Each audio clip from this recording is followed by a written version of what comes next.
और वहीं जेएमएम नेता अंतु तिर्की और जेएमएम महासचिव सुप्रियो भट्टाचार्य के बीच हुए व्हाट्सएप चैट पर बीजेपी प्रवक्ता प्रत्युष शाहदेव ने प्रेस कॉन्फ्रेंस कर कई गंभीर आरोप लगाए हैं। प्रत्युष शाहदेव ने कहा है कि झारखंड में सत्ताधारी दल के कई लोग भ्रष्टाचार में लिप्त हैं। अंतु तिर्की के व्हाट्सएप चैट में साफ साफ दिखाई दे रहा है कि किस तरह से हेमंत सोरेन जमीन मामले में शामिल हैं और जमीन के नाजायज हड़पने के मामले में दस्तावेज के साथ छेड़छाड़ किया है।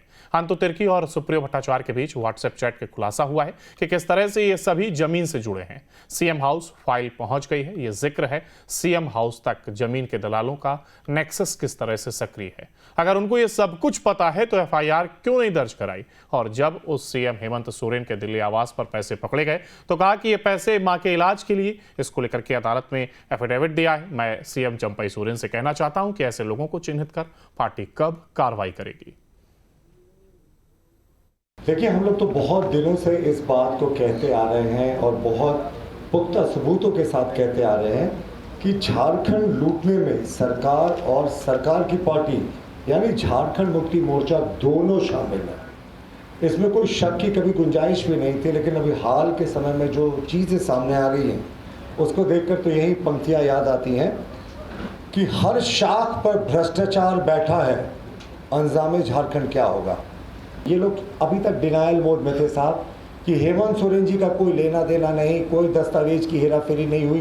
कहते थे 8.86 एकड़ साहब, उससे हेमंत सोरेन जी का क्या लेना देना।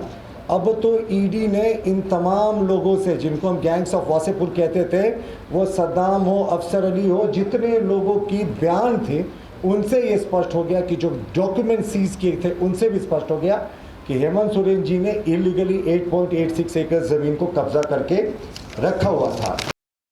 सुप्रियो भट्टाचार्य जी से हम आग्रह करेंगे, बड़े भैया समान है, बहुत आदरणीय है, फॉरवर्ड ब्लॉक के दिनों से मैं उनको जानता हूँ, आंदोलनकारी भी रह चुके हैं, कि आज कम से कम हेमंत सोरेन जी को गलत बयानी करके आपने दर्जनों बार डिफेंड किया है। बड़े भैया, आज तो कम से कम सच बता दीजिए।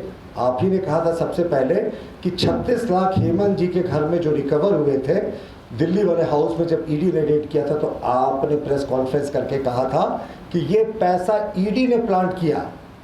और उसके बाद मुख्यमंत्री तत्कालीन हेमंत सोरेन ने जो हाई कोर्ट में प्ली डाली थी उसमें वो पलट गए थे और कहा कि साहब ये पैसा मैंने अपनी पॉलिटिकल पार्टी झारखंड मुक्ति मोर्चा से दान में लिया है ताकि माता पिता का दिल्ली में इलाज करा सकूं। वो रसीद न दिया, न कब ये ट्रांजैक्शन हुआ, वो कुछ नहीं किया। तो उस दिन तो गलत बयानी की सुप्रियो जी ने। अब हमेशा गलत बयानी करके या नया नैरेटिव सेट करके बचाने की कोशिश करते हैं पूर्व मुख्यमंत्री जी को। चलिए, ये आपके हिस्सा भी है जॉब का, लेकिन आज आपसे आग्रह है कि आज सच्चाई बताएं।